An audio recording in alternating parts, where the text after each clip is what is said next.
Hello and welcome to part 2 of this video playlist about the preparation of pyridines. In this video we'll have a look at the oxidative halogenation and nitration of pyridines. Because pyridine is an electron-deficient heteroarene, electrophilic substitutions often require high temperature radical starters or catalysis by strong acids or bases. Halogenated pyridines are important intermediates for various biocides and are prepared on a large scale. Most strong electrophiles react with pyridine first at nitrogen, as sketched here, and form a stable pyridinium salt. Nucleophiles present in the mixture can add to positions 2 or 4 of this pyridinium salt and yield a substituted dihydropyridine.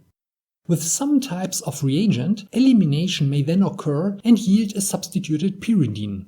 There are, however, only few electrophilic reagents able to bring about this whole reaction sequence. Chloride is a poor nucleophile, and another possible outcome is oxidative dimerization and formation of N-pyridyl pyridinium salts. This occurs, for instance, when treating pyridine with thionyl chloride. Interestingly, mostly the 4 isomer was obtained, which can be used to prepare other 4 substituted pyridines by aromatic nucleophilic substitution. Reaction of pyridine with phosgene, however, does not cause oxidative dimerization, but only reversible formation of the pyridinium salt shown here. Upon reaction with strong acylating reagents, pyridines with alkyl groups at positions 2 or 4 can also yield ketones. In this example, 2-picoline was converted into trifluoromethyl ketone by treatment with trifluoroacetic anhydride and pyridine. Most reported examples of Raisert reactions use quinoline as a starting material, which is much more reactive than pyridine. But as shown here, also pyridine can undergo this type of nucleophilic cyanation.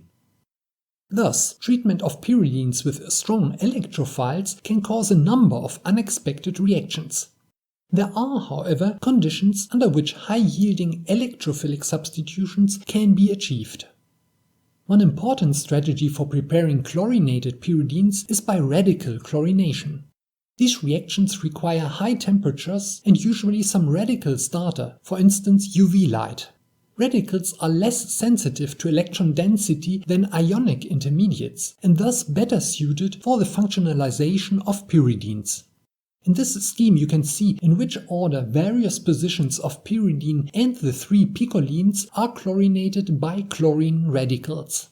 Because chlorination does not change much the reactivity of pyridine toward radicals, the second and third chlorination proceed at a similar rate as the first chlorination and product mixtures are often obtained.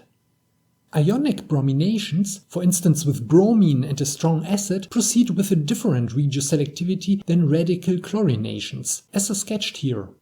The third row shows the regioselectivity of ionic bromination if the starting pyridine contains an electron-donating substituent. In this case, electrophiles will usually react ortho and para to this substituent. Let's have a look at some specific examples of pyridine halogenation. Treatment of pyridine with fluorine at -40 degrees Celsius yielded an N-fluoropyridinium salt that could be isolated. The other halogens, however, do not react with pyridine, not even upon heating, unless some Lewis acid or radical starter is added. According to chemical abstracts, no N-chloropyridinium salts have ever been reported. This here is a typical gas-phase radical chlorination of pyridine. The main products were 2-chloropyridine and 2,6-dichloropyridine. Under optimized conditions, mostly 2-chloropyridine can be prepared this way, which is a key intermediate for the production of pyrithione, an important biocide. When methylpyridines are chlorinated this way, the methyl group is always chlorinated first. Because chlorination does not change the reactivity of pyridine much, product mixtures are usually obtained, as in this example. Thus, selective side chain chlorination of methylpyridines can be achieved. 2 and 4 methylpyridines can also be chlorinated ionically, without any radical starter, as shown here. This will not work with 3-methylpyridine though. Acidic reaction conditions are usually required to prevent alkylation of the pyridine at nitrogen. Also 2 and 4-chloropyridine can oligomerize by aromatic nucleophilic substitution, in particular 4-chloropyridine, which is better stored as its hydrochloride salt. In this example, 3-picoline was chlorinated at 390 degrees Celsius in the gas phase, whereby the pyridine ring was mainly chlorinated para to the methyl group. Chlorination of trifluoromethylpyridines only occasionally leads to a substitution of fluorine by chlorine. In this example, again one main product was formed, along with about 5% of 2 byproducts. Thionyl chloride decomposes thermally into chlorine and sulfur chlorides and can act both as oxidant or as a reducing agent. Surprises with this reagent are therefore common. Here, 3,5-dimethylpyridine was cleanly chlorinated at position 4 by thionyl chloride, and not at positions 2 or 6 as with elemental chlorine. With bromine in oleum, though, only bromination at positions 2 and 6 occurred. Also, this example of ionic bromination is somehow unexpected. No side chain bromination of the 2-methyl group occurred, only a clean bromination at the pyridine ring. One possible reason for this regioselectivity is that the strong acid prevented formation of the neutral nucleophilic enamine tautomer by protonating the starting pyridine or by converting it into an N-sulfonyl pyridinium salt. In acetic acid, however, twofold ionic chlorination of the acidic methyl group could be achieved with trichloroisocyanuric acid.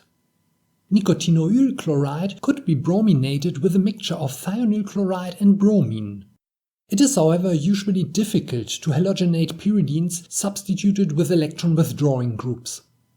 With thionyl chloride alone, nicotinic acid cannot be chlorinated in high yield, but with an excess of phosphorus pentachloride, both a complete deoxychlorination of the carboxyl group and twofold chlorination of the pyridine ring occurred.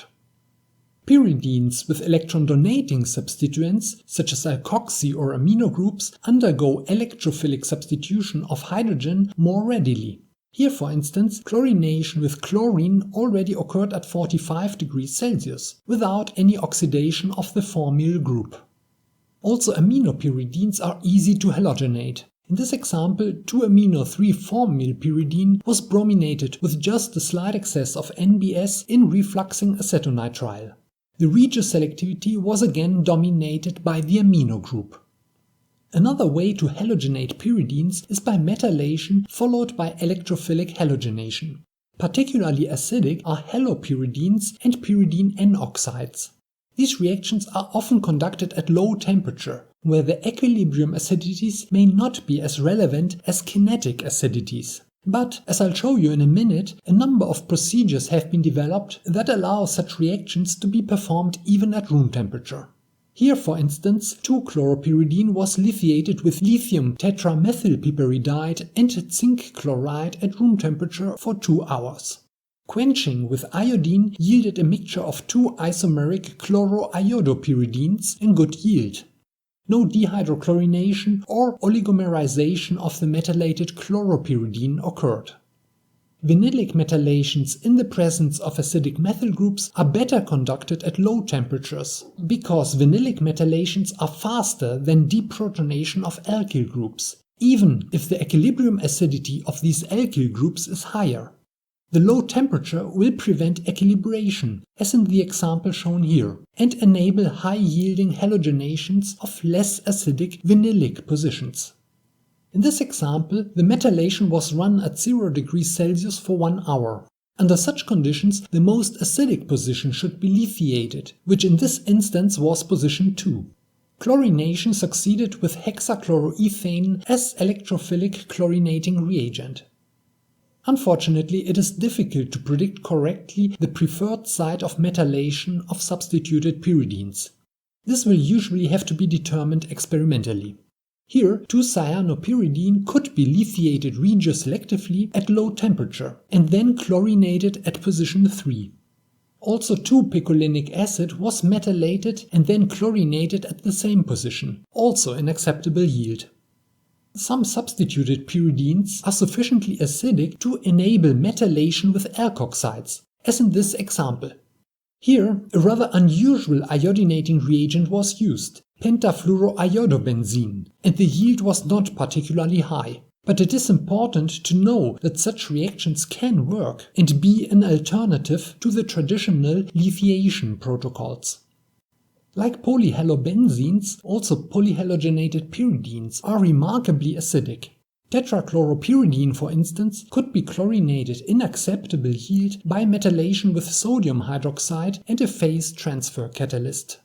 Also, a trichloropyridine was chlorinated under these conditions, but more slowly. Let's check some pyridine nitrations. Again, this is a difficult reaction, which usually only proceeds smoothly with pyridines substituted with electron-donating groups. In this example, a chlorinated pyridine could be nitrated cleanly with a mixture of sulfuric and nitric acid at 110 degrees Celsius. Interestingly, the chloromethyl group remained unchanged. A less aggressive reagent is N-nitrosaccharin, which in the presence of Lewis acids can also bring about the nitration of some pyridines, as in this example. This reagent can be prepared from saccharin, concentrated nitric acid, and acetic anhydride, as shown here. Under these conditions, acetyl nitrate can be formed, which is a volatile and dangerous explosive. One should be aware of the potential condensation of pure acetyl nitrate in the reflux condenser or other cold parts in the reactor. Another interesting alternative is the nitration of pyridines with the aid of sulfide. Some N-nitropyridinium salts isomerize to 3-nitropyridines when treated with aqueous sulfide, as sketched here. This strategy seems to be applicable to pyridines with electron-withdrawing substituents and thus allows the preparation of highly electron-deficient nitropyridines. So, what are the most common side reactions? As already mentioned, radical halogenations tend to yield mixtures of regioisomers and polyhalogenated products. Then, strong halogenating or nitrating reagents are also powerful oxidants and can cause the oxidative degradation of alkyl groups. Nicotinic acid, for instance, was originally prepared by oxidation of nicotine with nitric acid, and one industrial process is the oxidation of ethylmethylpyridine, as shown here. Then, in the presence of strong bases, halogenated pyridines sometimes isomerize in the so-called halogen-dense reaction. Thus, it is important to remain skeptical and verify the structure of one's products carefully with all available methods. Here are some more mostly recent examples which you can also find in the description of this video. The next video of this playlist is about the acylation of pyridines. Simple Friedel-Crafts acylation does usually not work well, but there are a number of alternative strategies. So long!